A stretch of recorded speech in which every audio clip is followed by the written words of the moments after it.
மேடையில் வீட்டிருக்கக்கூடிய அனைவருக்கும், வந்திருக்கக்கூடிய அனைவருக்கும், பத்திரிகை ஊடகத்துறை நண்பர்கள் அனைவருக்கும் என்னுடைய பணிவான வணக்கங்கள், வாழ்த்துக்கள். முதல்ல டைரக்டர் சாருக்கு ஒரு பெரிய ஒரு வாழ்த்து சொல்லணும், பாராட்டு சொல்லணும். 23 நாட்களில் இந்த படத்தை முடிச்சிருக்கிறார் அப்படின்னு சொல்கிறாங்க. அது எப்படின்னு கேட்டிங்கன்னாக்கா ஒரு தயாரிப்பாளர் எந்த அளவுக்கு ஒரு மகிழ்ச்சி அடைந்திருப்பாரோ அதே மகிழ்ச்சியை நானும் அடைகிறேன். ஏன்னா ஒரு படம் எடுக்கிறது எவ்வளவு கஷ்டம் அப்படிங்கிறது தெரியும். நான் பார்த்துருக்கேன் பல ப்ரொடியூசர்ஸ் என்னென்ன இப்போ எவ்வளோ கஷ்டப்பட்டுக்கிட்டு இருக்கிறாங்க, கஷ்டப்பட்டு படம் எடுத்திருக்காங்க அப்படிங்கிறது எல்லாத்தையும் நம்ம பார்த்துருக்கோம். அந்த மாதிரி 23 நாளில் படத்தை முடித்தது மிகப்பெரிய பாராட்டுக்குரிய விஷயம். அதுவும் இவ்வளோ பிரமாதமாக இந்த ஷார்ட்ஸ் எல்லாத்தையும் அருமையாக எடுத்திருக்கக்கூடிய டைரக்டருக்கும் சரி, ஒளிப்பதிவாளர் திரு ஞானசவுந்தர் அவர்களுக்கும் சரி, அருமையாக எடிட் பண்ணியிருக்கக்கூடிய திரு பரத் அவர்களுக்கும் சரி, இந்த படத்தை அருமையாக தயாரித்திருக்கக்கூடிய ப்ரொடியூசர் திரு பத்ரிநாராயணன் அவர்கள், திரு விஷ்ணு அவர்கள், கோ ப்ரொடியூசர் கணேசன் அவர்கள், எல்லோருக்கும் இந்த சினிமா ப்ரொடக்ஷன்ஸ் லாந்தர் அப்படிங்கிறது ஒரு மிகப்பெரிய வெற்றி படமாக அமைய வேண்டும் அப்படின்னு வேண்டுறேன். இந்த படத்தில் பல பேர் டெபியூ டைரக்டர்ஸ் அப்படின்னு, டெபியூ டைரக்டர் அண்டு ஆர்டிஸ்டில் நிறைய பேர் டெபியூ இருக்கிறாங்க அப்படின்னு சொன்னாங்க. ரொம்ப சந்தோஷமான விஷயம். திறமைகள் எங்கு வேண்டுமானாலும் இருக்கலாம், அது எப்பொழுது வேண்டுமானாலும் வெளிப்படலாம்.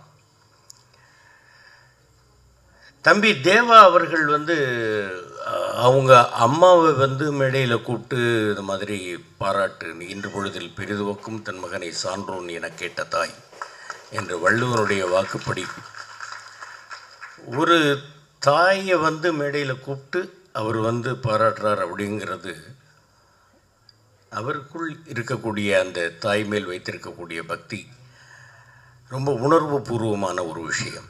நல்லா மேலும் மேலும் நல்ல அருமையான பாடல்கள் எழுதியிருக்கிறாரு. இசையமைப்பாளருக்கும் என்னுடைய மனமார்ந்த பாராட்டுகள். ஏன்னாக்க அந்த லைன்லாம் நல்லா கேட்குற மாதிரி இருந்தது இசை.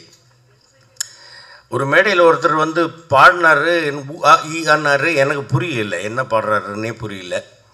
அந்த மாதிரி இல்லாமல் இந்த பாட்டு இன்றைக்கும் அந்த காலத்தில் இருக்கக்கூடிய பாடல்கள்லாம் நம்ம மனசில் அப்படியே பதிஞ்சு போய் ஒரு வார்த்தைக்கு அடுத்த வார்த்தை என்ன அப்படிங்கிறது கூட 50 ஆண்டுகள் 60 ஆண்டுகளை கடந்தும் நம் மனசில் இருக்குதுன்னாக்கா அந்த பாடல்கள் நல்லா தெளிவாக நமக்கு கேட்டதுனால தான். படம் உங்களுக்கு பிடிக்குதா 4 பேர்ட்டு சொல்லுங்கள். பிடிக்கலை அப்படின்னாக்கா உங்களோட வச்சுங்க. அடுத்தவங்க போகிறவங்க படத்துக்கு போகிறவங்கள அந்த படம் நல்லாவே இல்லை, போகாத அப்படின்னு சொல்லாதீங்க. ஏன்னா ஒரு படம் எடுப்பதற்கு எவ்வளவு பேர் உழைக்கிறார்கள், எவ்வளவு பேர் கஷ்டப்படுகிறார்கள் அப்படிங்கிறது எல்லாத்தையும் தெரிஞ்சுக்கணும். எவ்வளவோ பேர் படப்பிடிப்பிலேயே விபத்துக்கள் ஏற்பட்டு இறந்து போயிருக்கிறாங்க. அந்த மாதிரி பல கஷ்டங்கள் இருக்குது. அந்த மாதிரி எல்லாம் கஷ்டப்பட்டு எடுக்கக்கூடிய ஒரு படத்தை பார்த்துட்டு உடனே நீங்கள் தியேட்டருக்குள்ளேயே உட்காந்துட்டு கையில் செல்ஃபோன் இருக்குங்கிறதுக்காக மொக்க இந்த படத்துக்கு தயவுசெய்து வந்துடாத அப்படின்லாம் சொல்லாதீங்க. உங்களுக்கு பிடிச்சா பாருங்கள், பிடிக்கல பேசாமல் இருந்துருங்க, அவ்வளவுதான். பார்க்கட்டும், எல்லோரும் பார்க்கட்டும். இந்த ஒரு 320 ரூபாயிலேயோ 200 ரூபாயிலேயோ ஒன்றும் நம்ம மாட மாளிகை கூடு கோபுரம் கட்டிட போகிறதில்ல. ஆனால் இந்த படங்கள் இதே மாதிரி நிறைய பேர் இந்த படங்களுக்கு நல்லா இருக்கிற படத்துக்கும் சரி, நல்லா இல்லாத படத்துக்கும் சரி வாய்ப்பு அளித்தால், நீங்கள் பார்த்தால் பல குடும்பங்கள் வாழும் அப்படிங்கிறத மனசில் வச்சுக்கணும். தம்பி பூச்சி முருகன் அவர்கள் பேசும்போது சொன்னார், பாஸ்கரனை சின்ன சின்ன படங்கள்லாம் நடிக்கிறாரு. ராஜீவ்காந்தி கூட சொன்னாப்புல, சின்ன சின்ன படங்கள்லாம் நீங்கள் பண்ணுறீங்கன்னு. என்ன எங்கிட்ட கேட்டாங்க, நீங்கள் எதுக்கு பெரிய ஸ்டார் படத்தில் நடிக்கிறது இல்லை? நான் நடிக்க மாட்டேன்னு சொல்ல, நான் நடிக்கிறதுக்கு தயார், கூப்பிடட்டும். ஆனால் ஒரு விஷயம் நான் மனதில் தெளிவாக வைத்திருக்கிறேன், சிங்கத்துக்கு வாலாக இருக்கிறத விட ஈக்கி தலையாக இருக்கிறது தான் நான் விரும்புகிறேன். சின்ன படங்களெல்லாம் இல்லைன்னு எப்படி சொல்ல முடியும்? திடீர்னு வந்தாப்புல என்னுடைய மகன் இந்த படத்துக்கு கூப்பிட்டாப்புல 8 தோட்டாக்களுக்கு என்னுடைய மகன் கூப்பிட்ட உடனே, டைரக்டர் கூப்பிட்ட உடனே நான் எனக்கு வந்து ஃபைலில் வந்து நீங்கள் வந்து இது மெயில் அனுப்புங்க மெயில் அனுப்புங்கன்னு இதெல்லாம் நான் கேட்க மாட்டேன். நீங்கள் சொல்லுங்கள் போகிறோம். இந்த மாதிரி டிபார்ட்மெண்ட்லேருந்து ஒரு இது இருப்பா, ஏன் இப்படி திணற, என்ன சொல்லு நீ? இல்லை, நான் சின்ன பாப்பா பெரிய பாப்பா பார்க்கும்போதுலேருந்து அப்பையிலேருந்து உங்களுடைய ரசிகராக தான், பக்கத்தில் உட்கார சொன்னோன்னு ஒரு மாதிரியாக இருக்குது. ஒன்றும் இல்லைப்பா, அப்பான்ற இல்லை சொல்லுன்னு. அதுக்கப்புறம் தான் அவர் நார்மலாக பேச ஆரம்பித்தார். போலீஸ் டிபார்ட்மெண்ட்லேருந்து ஒரு துப்பாக்கி காணாமல் போகுது, 8 தோட்டா இருக்குது, 8 தோட்டாவும் உங்கள் கையிலேருந்து தான் வெடிக்குது, ஒன்று வெடிக்கும்போது ஒரு இன்சிடென்ட் நல்லா இருக்கு, ரைட் பண்ணுறேன்.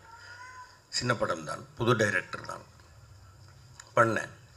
அதே மாதிரி இப்போ தம்பி அர்ஜுன் அவர்கள் வந்து சூதுக்கவும் 2ல் ஒரு அருமையான விஷயம், எனக்கும் மாமா சந்திரசேகர் கூடவும் அண்ணன் ராதாரவி அவர்கள் கூடவும் நடிக்கிறதுக்கு ஒரு வாய்ப்பு, அருமையாக டைரக்ஷன் பண்ணியிருக்கிறாங்க.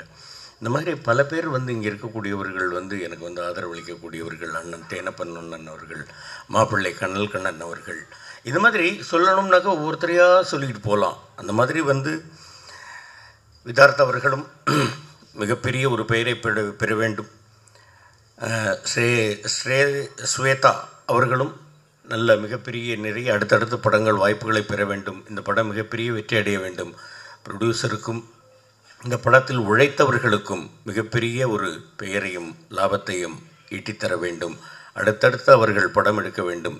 எல்லா படங்களும் வெற்றி படமாக அமைய வேண்டும் அப்படின்னு எல்லாம் வல்ல இறைவனை வேண்டிக்கிறேன். உங்கள் எல்லாருக்கும் அருமையான வாழ்க்கையை ஆண்டவன் தர வேண்டும்னு கேட்டுக்கிறேன்.